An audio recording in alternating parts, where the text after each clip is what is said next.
नमस्कार, मैं हूँ सुकुसा और आपको स्वागत करता हूँ मेरे यूट्यूब चैनल बी वेगस में, जहाँ आपको health related, psychology related videos मिलते रहेंगी। तो आज की इस वीडियो में हम बात करने वाले हैं हाई ब्लड प्रेशर के बारे में। ये एक ऐसी बीमारी है जो एक इंसान को धीरे धीरे मारती है। ग्लोबल रैंक्स के हिसाब से ये एक कॉमन बीमारी है जो जिसकी वजह से 13.5% ईयरली ग्लोबल डेथ्स होते हैं। इसकी वजह से वर्ल्ड हेल्थ ऑर्गेनाइजेशन इसे साइलेंट किलर नाम दिया है। तो आइए समझते हैं कि ब्लड प्रेशर का मतलब क्या है। हमारी बॉडी की हर टिश्यू को फंक्शन करने के लिए चाहिए होता है ब्लड, और ब्लड को हर टिश्यू में ट्रांसपोर्ट करने के लिए, होल बॉडी में सर्कुलेट करने के लिए हार्ट और ब्लड वेसल्स एक बहुत ही महत्वपूर्ण भूमिका निभाते हैं। हार्ट जो ब्लड को पंप करता है और ब्लड वेसल्स जो ब्लड को लेकर जाने और लेकर आने का काम करता है। ब्लड वेसल्स में मेनली दो टाइप्स के ब्लड वेसल मिलते हैं, एक है आर्टरी और एक है वेन। आर्टरी जो ब्लड को हार्ट से दूर लेकर जाता है और वेन जो हार्ट के पास ब्लड को लाता है। तो होता क्या है कि ब्लड को सारे टिश्यू तक पहुंचाने के लिए जो हार्ट होता है वो बहुत जोर से पंप करता है, जिसकी वजह से जो ब्लड है वो बहुत तेज़ी से हार्ट से निकलकर आउटा में या फिर आर्टरी में जाता है और सारे ऑर्गन्स और टिश्यूज़ को सप्लाई होता है। तो जब ब्लड उस फ्लो में होता है तो वो क्या करता है कि आर्टरी की वॉल में एक प्रेशर या फिर एक फोर्स एक्सर्ट करता है, जिसे हम कहते हैं ब्लड प्रेशर। ब्लड जितना ज़्यादा प्रेशर देगा आर्टरी के वॉल में, उतना ही प्रेशर हाई होगा, और जितना प्रेशर कम देगा उस वॉल पर, उतना ही प्रेशर कम होगा। मेडिसिन के हिसाब से एक एवरेज ह्यूमन बीइंग का blood pressure 120/80 mm of Hg होता है। जो ऊपर का वैल्यू यानी 120 mm ऑफ Hg है, उसे हम कहते हैं सिस्टोलिक ब्लड प्रेशर, और जो नीचे का होता है वैल्यू जो 80 mm ऑफ Hg, उसे हम कहते हैं डायस्टोलिक ब्लड प्रेशर। तो सिस्टोलिक ब्लड प्रेशर का अर्थ ये होता है कि जो ब्लड है हार्ट पंप करने के टाइम वो कितने अमाउंट ऑफ फोर्स देता है आर्टरी के वॉल पर। और डायस्टोलिक ब्लड प्रेशर का मीनिंग ये है कि जब हार्ट रिलैक्स कर रहा होता है तो जो ब्लड है वो आर्टरी के वॉल पर कितना फोर्स देता है। जब सिस्टोलिक ब्लड प्रेशर 140 mmHg से ऊपर और जब डायस्टोलिक ब्लड प्रेशर 90 mmHg से ऊपर होता है, तब हम उस कंडीशन को हाइपरटेंशन बोलते हैं, यानी high blood pressure. National library of medicine के हिसाब से जितने भी ग्लोबली ब्रेन स्ट्रोक के डेथ होते हैं, उनमें से 57% लोगों को हाइपरटेंशन हुआ होता है। और जितने भी कार्डियक डिजीज डेथ होते हैं, उनका रीज़न 24% रीजन हाइपरटेंशन की वजह से हुआ होता है। इसका मतलब यही निकलता है कि ये एक मामूली सा बीमारी नहीं है। तो हाइपरटेंशन जो होता है वो किसकी वजह से होता है, उसका मेन रीज़न क्या है। कई सारे मेडिकल बुक्स, रिसर्च आर्टिकल्स और कई सारे यूट्यूब सोर्सेज से ये जानने को मिला है कि most probably sedentary lifestyle, erratic schedule, work related stress, unhealthy habits, high sodium intake जैसे रीजंस हाइपरटेंशन कॉज करते हैं। और ये भी मेंशन किया गया है कि जेनेटिक भी एक मोस्ट प्रोबेबल फैक्टर है। यानी माता और पिता को अगर हाइपरटेंशन है तो ये चांस बढ़ जाता है कि जो नेक्स्ट ऑफस्प्रिंग है, एक बेटा या बेटी, किसी को भी हाइपरटेंशन होने का चांसेस ज़्यादा है।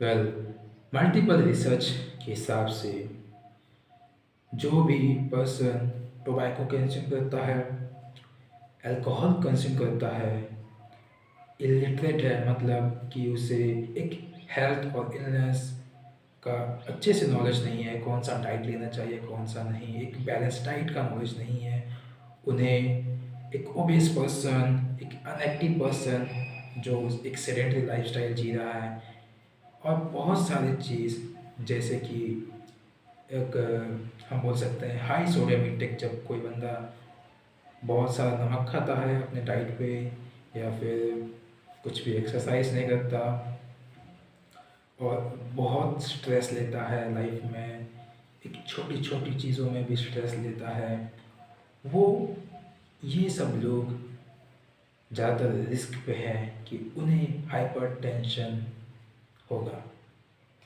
स्प्रिंगर के इस आर्टिकल के हिसाब से हर 5 में से एक इंसान हाइपरटेंशन से जूझता है। स्प्रिंगर ने यह भी मेंशन किया है कि 15 से 29 की एज में जितने भी लोग आते हैं उनमें मोस्ट प्रोबेबली 6.4% पॉपुलेशन को हाइपरटेंशन है, और 60 और 60 से ज़्यादा उम्र के लोग जितने भी हैं उनका पॉपुलेशन में 48.6% लोगों को हाइपरटेंशन है। वेल, रिसर्च के हिसाब से ये भी मेंशन है कि इंडिया में बहुत सारे ऐसे लोग भी हैं जो हाइपरटेंशन से जूझ तो रहे हैं लेकिन उन्हें पता ही नहीं कि वो हाइपरटेंशन के एक शिकार है। अब सवाल ये है कि हाइपरटेंशन का कुछ तो साइन और सिम्टम्स होगा ही होगा, नहीं तो हम कैसे जानेंगे कि हमें हाइपरटेंशन हुआ है यानी हाई ब्लड प्रेशर हुआ है। वेल, कई रिसर्च आर्टिकल्स के हिसाब से ये मालूम हुआ है कि हाई ब्लड प्रेशर का स्टार्टिंग में कोई भी साइन और सिम्टम्स नहीं होता, मतलब हाइपरटेंशन कोई भी साइन और सिम्टम्स शो नहीं करता।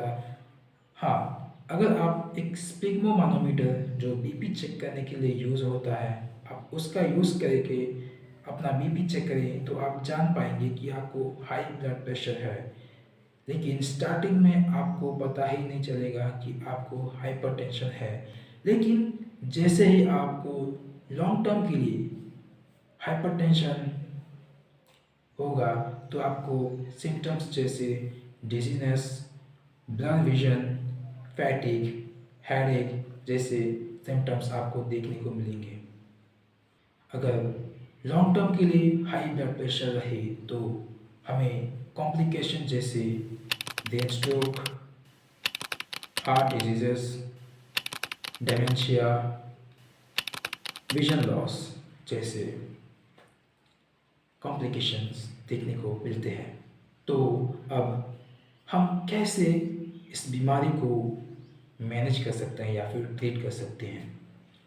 कई सारे मेडिकल बुक्स, रिसर्च आर्टिकल्स और कई सारे सोर्सेस से ये पता चला है कि हाइपरटेंशन के लिए ज़्यादा कुछ नहीं, बल्कि हमें सिर्फ हमारे लाइफस्टाइल में सुधार लानी चाहिए और हमें हमारे ब्लड प्रेशर का एक सही मॉनिटरिंग करना चाहिए।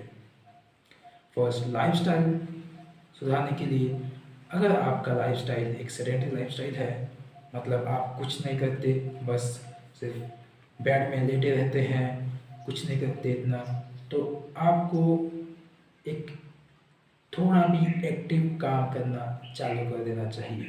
अगर आपका डाइट सोडियम में हाई है तो आपको अपने डाइट में से सोडियम निकाल देना है या फिर बहुत कम कर देना है। थर्ड, अगर आप ओबेस हैं तो आपको एक्सरसाइज करना चाहिए और एक्टिव रहना चाहिए। और ये जेनेटिक्स भी हो सकता है, लेकिन जेनेटिक के लिए कुछ मेंशन नहीं किया गया है। और द बेस्ट ऑप्शन ये है कि आप अपने डॉक्टर के पास जाकर कंसल्ट कीजिए और चेक कीजिए कि आपको ब्लड प्रेशर है या नहीं। अगर है तो जल्दी से जल्दी अपना ट्रीटमेंट प्लान कीजिए। तो आज की इस वीडियो में मेरा यही मोटिव रहा कि मैं आपको सटीक से सटीक इन्फॉर्मेशन पहुंचा सकूं। अगर आपको मेरे किसी भी स्टेटमेंट में अगर ना भरनी है या फिर आपको लगा कि मैंने कुछ गलत बोला, तो आप पहले उन रिसर्च आर्टिकल्स जो मैंने मेंशन किए हैं मेरे डिस्क्रिप्शन बॉक्स में, आप उन्हें चेक कर सकते हैं। और तब भी लगे कि मैं गलत हूँ या फिर वो रिसर्च आर्टिकल्स गलत हैं, तो आप कमेंट कर सकते हैं, क्योंकि आपके कमेंट से ही मैं अपने आप को सुधार सकता हूँ और आप तक और अच्छे से इन्फॉर्मेशन पहुँचा सकता हूँ। अगर आपको इस वीडियो से कुछ जानने को मिला, कुछ इन्फॉर्मेटिव मिला, तो आप इस वीडियो को प्लीज़ एक लाइक कीजिए, चैनल को सब्सक्राइब कीजिए और अपने दोस्तों के साथ, अपने फैमिली मेम्बर के साथ ये वीडियो शेयर कीजिए।